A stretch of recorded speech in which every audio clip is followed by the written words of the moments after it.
Papo de Psiquiatra, com Marcelo Branhas, Marcos Crossi e Pedro Rosa. Tudo o que você sempre quis saber e nunca teve para quem perguntar. Seja bem-vindo e bem-vinda a este novo episódio do podcast Papo de Psiquiatra. Esse aqui é um episódio da grande série Mentalização e o segundo episódio da subsérie Padrões de Mentalização associados aos transtornos mentais. A gente falou sobre personalidade borderline, agora a gente vai falar sobre um outro transtorno da personalidade. Eu fico falando o tema, mas obviamente você já sabe, porque afinal de contas você clicou ou no YouTube ou no Spotify no episódio, né? Eu não sei que você seja daqueles fãs que você vai clicar no episódio mesmo sem ver, porque você confia que a gente está aqui entregando um negócio legal. Pois bem, a gente vai falar aqui sobre esses perfis de mentalização, né?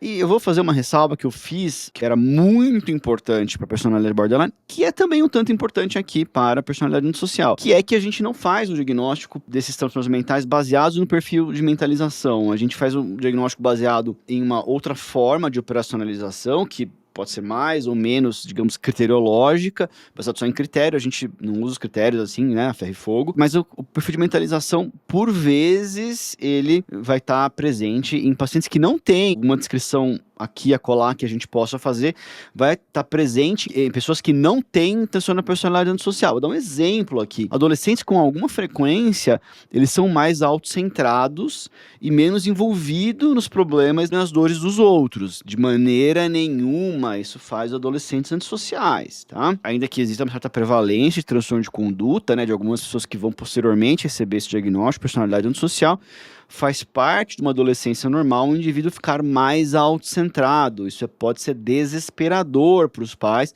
mas na maior parte dos adolescentes isso tem um perfil de desenvolvimento normativo, digamos assim, e para uma grande parte deles isso pode ser um pouco mais exacerbado, mas longe de ter ali uma propensão a transtorno de conduta ou personalidade antissocial. Isso dito, a gente tem um perfil, sim, de mentalização que é bastante comum em pacientes com personalidade antissocial e que é relevante perceber mesmo quando a gente não está diante de um paciente, digamos assim, que preenche critérios de personalidade antissocial, dado que traços antissociais se distribuem também na população e são comuns em pacientes que têm outros transtornos da personalidade ou que não têm transtornos da personalidade, mas têm, na linguagem daí da CID-11, uma dificuldade de personalidade. E lembrando que a gente foca, uma maneira muito interessante nesse uma coisa mais de polos, né? Então a gente tem um episódio sobre polos de mentalização. E claro, tô aqui com o Marcos e o Marcelo para mais esse episódio. Exato, Pedro. Bom, muito bom estar aqui com vocês em mais um episódio dessa série nossa sobre mentalização. Então, antes de a gente falar do perfil de mentalização propriamente dito, do transtorno de personalidade antissocial, que nem o Pedro falou, para fazer o diagnóstico, não é isso que a gente usa, e sim os critérios diagnósticos. Então, falando assim muito brevemente, como uma espécie de introdução sobre o que é transtorno de personalidade antissocial, vale a pena a gente fazer algumas distinções, porque muita gente tem dúvidas sobre isso. Bom, qual que é a diferença básica entre transtorno de personalidade antissocial, psicopatia e sociopatia? É muito confundido essas três coisas. Então, assim, lembrando que dos transtornos de personalidade categoriais, né, dos 10 mais, assim, classificados, o antissocial é o único que você tem que realmente esperar a maioridade para fazer o diagnóstico, os outros não. E na verdade, no DSM, ou seja, na classificação americana e internacional, não estou falando aqui de CID, então estou falando de DSM, o transtorno de personalidade antissocial, na verdade, o que está lá são mais, assim, principalmente comportamentos antissociais graves, né, graves, quando eles são muito frequentes, intensos e graves. Que nem o Pedro falou, não necessariamente tem pessoas que têm comportamentos antissociais, mas não tão frequentes, graves, pervasivos em tantos ambientes por tanto tempo para você classificar como um transtorno. Então, no DSM o que tem mais é isso, principalmente, comportamentos antissociais. Agora, qual que é a diferença disso e psicopatia? Só para vocês saberem. Psicopatia é que, em geral, além desses comportamentos, simplificando, né, gente? Mas além desses comportamentos, também há outra característica, uma frieza emocional muito importante e um certo, assim, desprezo, não preocupação com os sentimentos dos outros. Então, assim, super, ultra, mega resumo, a psicopatia também tem essas outras características de frieza e de desapreço pelo sentimento, não preocupação com os sentimentos dos outros. Então, em geral, A maioria dos psicopatas são também antissociais, mas nem todos os antissociais são psicopatas. Psicopatia é um subconjunto dentro das pessoas com transtorno de personalidade antissocial. E último comentário, sociopatia. Em resumo do resumo, é que é um termo não muito mais utilizado hoje em dia. Tá? A maioria dos artigos novos não usam o termo sociopata, é uma coisa muito mal definida hoje em dia, que está caindo em desuso. Tá, então basicamente é isso que vocês precisam saber. Perfeito, Marcelão. Eu acho que é importante saber todos esses conceitos iniciais. Bom, por que a gente fala de transtorno de personalidade antissocial nesse contexto de mentalização? A gente sabe que é um tipo de transtorno de personalidade, bom, em que há muito ceticismo em relação ao tratamento e boa parte desse ceticismo ele é justificável, porque, enfim, são pacientes com quadros com agressividade, com manipulação, que causam problemas, muitas vezes, no seu entorno social. E causam muitos problemas sociais também. A sociedade paga um preço alto por pessoas que preenchem critério para antissocial, né? E existem poucos tratamentos, assim, empiricamente validados. E a MBT talvez tenha sido um desses tratamentos que falou, não, vamos focar agora nesse grupo de pessoas. Então, tem uma formulação sobre transtorno de personalidade antissocial e alguns estudos publicados. Inclusive, um estudo bem recente foi publicado agora em março de 2025 na revista Lancet, mostrando que a MBT para homens adultos reduz a agressividade.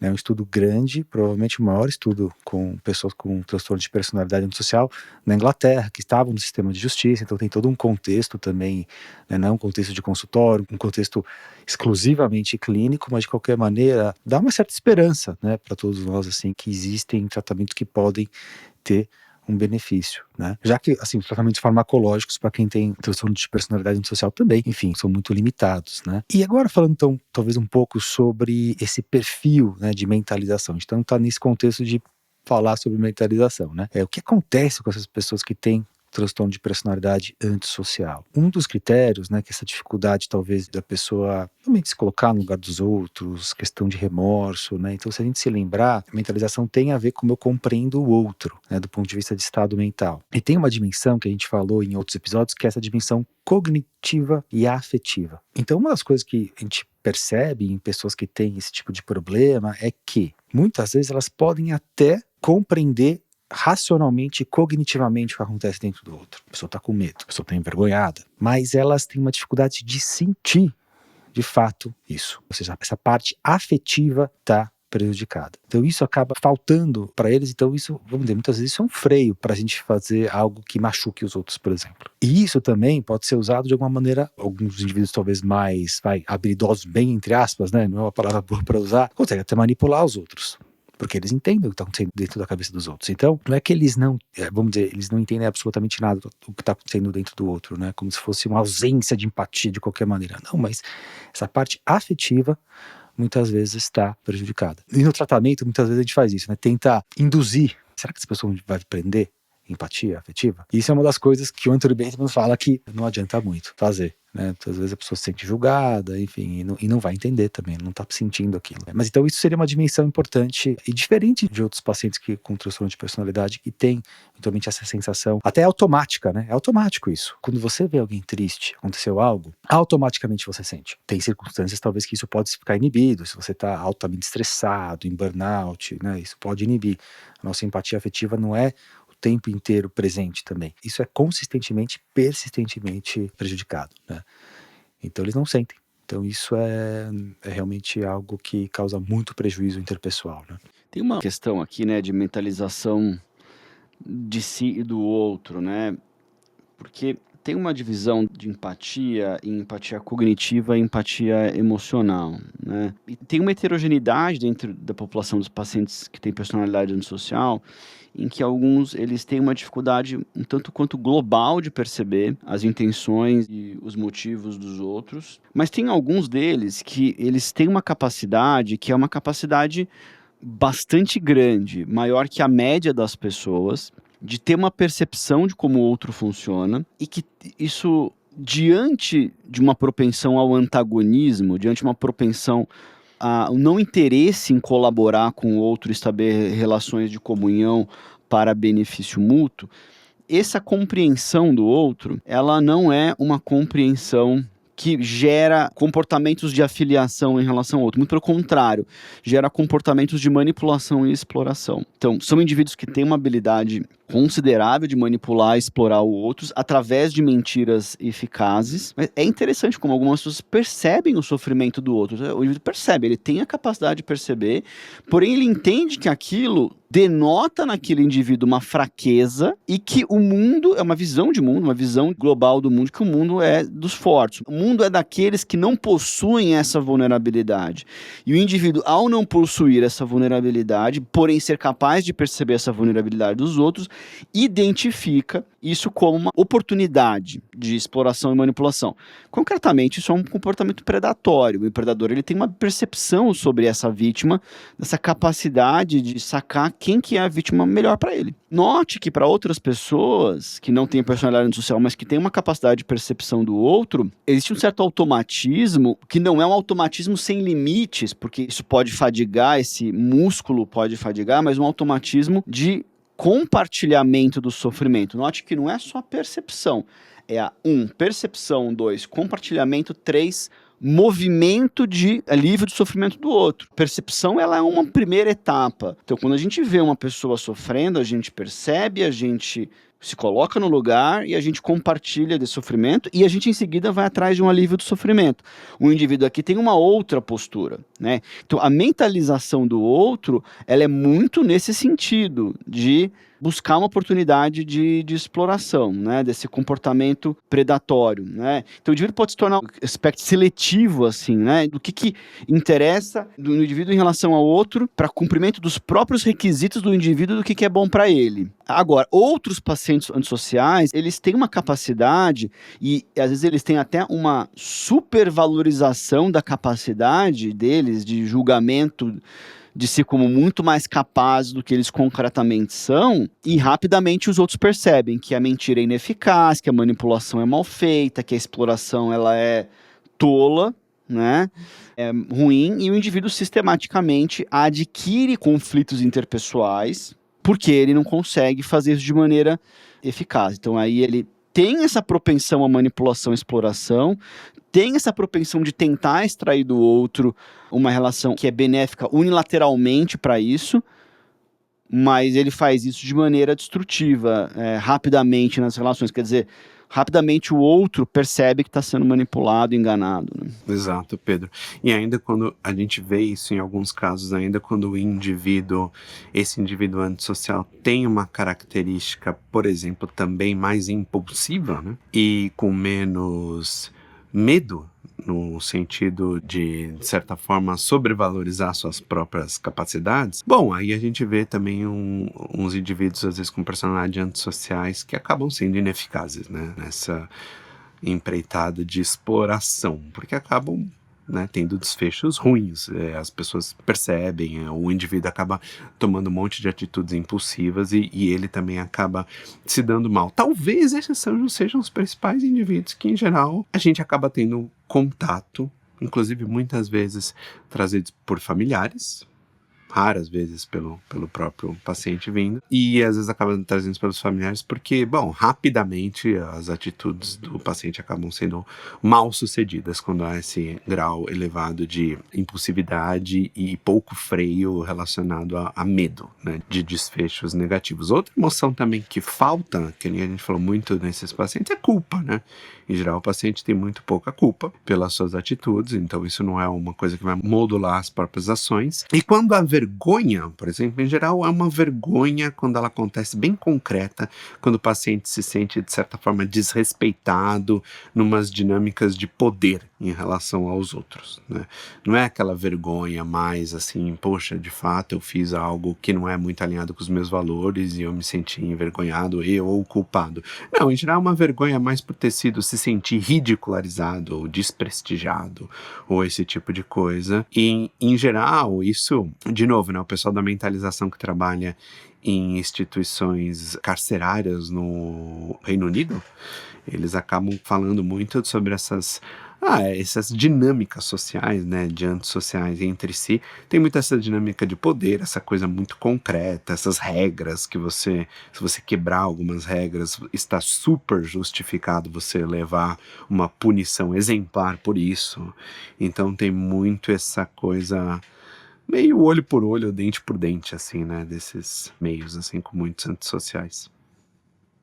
Tem um ponto que você falou da vergonha, que o Anthony Bateman fala, como isso acaba sendo destrutivo para esses pacientes, isso gera muita raiva, eles são muito sensíveis a essa parte da hierarquia, se sentem desrespeitados e são desrespeitados, isso gera daí uma desregulação emocional em direção a uma certa agressividade, e que acaba, enfim, sendo um dos principais, componentes que contribuem para um prejuízo social em quem tem transtorno de personalidade antissocial. Importante lembrar, né, apesar de a gente falar isso de população carcerária e tudo mais, não é assim, todo mundo que está preso eventualmente que tem transtorno de personalidade antissocial, psicopatia. É importante lembrar que, enfim, comportamento criminal tem múltiplas variáveis. Então, claro que a presença de pessoas que preenchem esses critérios estão maiores numa população carcerária, mas não é nem a maioria da população carcerária que preenche critério para transtorno de personalidade antissocial. Então é importante fazer esta observação. E em relação aos polos, né, de mentalização, quando a gente está falando, então a gente falou um pouco isso, né? Quer dizer, eles têm uma dificuldade, às vezes até nessa mentalização mais automática, porque eles têm uma dificuldade de compreender o que está acontecendo com o outro de forma automática.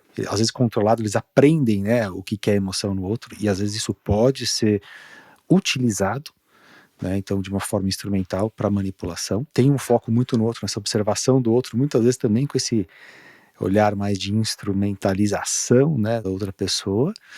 E quando a gente está falando em emoção, em foco interno, tem muito pouco foco interno.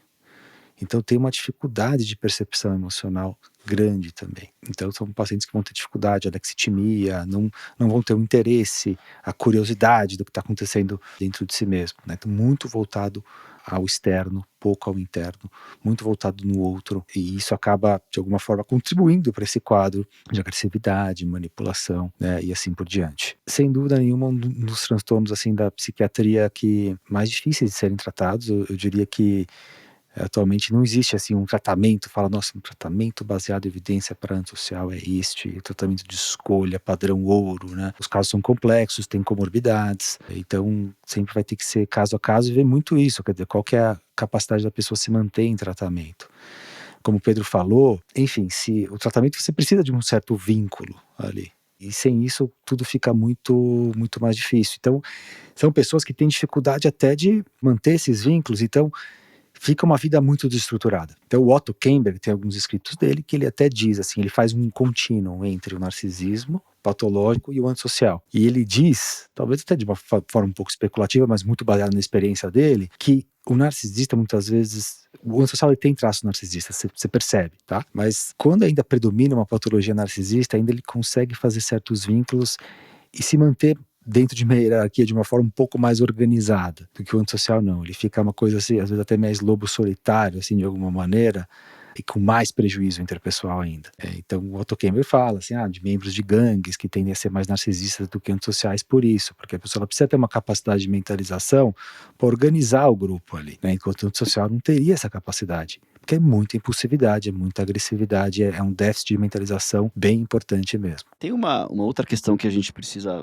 considerar, né? Porque existe uma dificuldade de mentalização também externa na percepção de risco, né? O Marcos está falando aqui de uma grande impulsividade, porque tradicionalmente o conceito de personalidade antissocial, ele engloba tanto esse aspecto de antagonismo e desconsideração em relação ao outro, de uma frieza em relação às emoções dos outros, quer dizer, como eu mencionei antes, até possivelmente uma boa percepção das emoções dos outros, ou principalmente um componente cognitivo ali, de perceber, de olhar para o outro e perceber que o outro está sofrendo, porém uma indiferença ao sofrimento ou não compartilhamento, mas tem essa outra instância, que é uma instância de impulsividade, o que foi chamado na literatura em grande medida de estilo de vida antissocial, que é um indivíduo que ele não se apega a nada, ele não tem um vínculo com nada, não tem um desenvolvimento profissional, ele indiferente a qualquer coisa, indiferente inclusive a consequências sobre si. Ou seja, tem uma menor percepção de sinais externos de perigo. Então, às vezes, um comportamento autodestrutivo e uma exposição pessoal, e às vezes dos outros a risco, que é monumental. né? Agora, isso envolve, ou seja, você tem esse componente duplo desse diagnóstico. Só que existe uma outra apresentação clínica em que essa indiferença ao risco, essa indiferença, essa impulsividade, essa desorganização da vida, ela não acontece. E aí entra um outro conceito que se chama de maquiavelianismo, né, que não está classificado como um transtorno mental, mas que é bem descrito na literatura, que envolve essa desconsideração em relação ao outro, envolve essa percepção dos estados do outro de uma maneira instrumental, seletiva em relação ao que é útil para si, com essa desconsideração do outro, porém com uma capacidade de organização, persistência, realização, né, em linguagem do Big Five, uma elevada conscienciosidade, que é grande. Então, tem essa tríade de maquiavelianismo, narcisismo e personalidade antissocial, que vão ser indivíduos uma propensão menor a se encontrar num sistema carcerário. E eles estão espalhados por profissões, e são indivíduos que, como são conscienciosos e são ambiciosos, eles são bem-sucedidos profissionalmente. E eles estão por aí, né? Muitos deles mandando na gente, né? Às vezes de longe com muito poder. Temos problemas aí, né? É interessante assim, porque quando a gente está falando de diagnósticos, a gente está falando de grandes grupos de pessoas que a gente está comparando médias mesmo, né, que é um geral, mas quando a gente começa a avaliar indivíduos, a gente começa a achar subgrupos mais específicos mesmo, e que muitas vezes não demandam atenção clínica, porque eles não aparecem no seu consultório. Tô com um problema.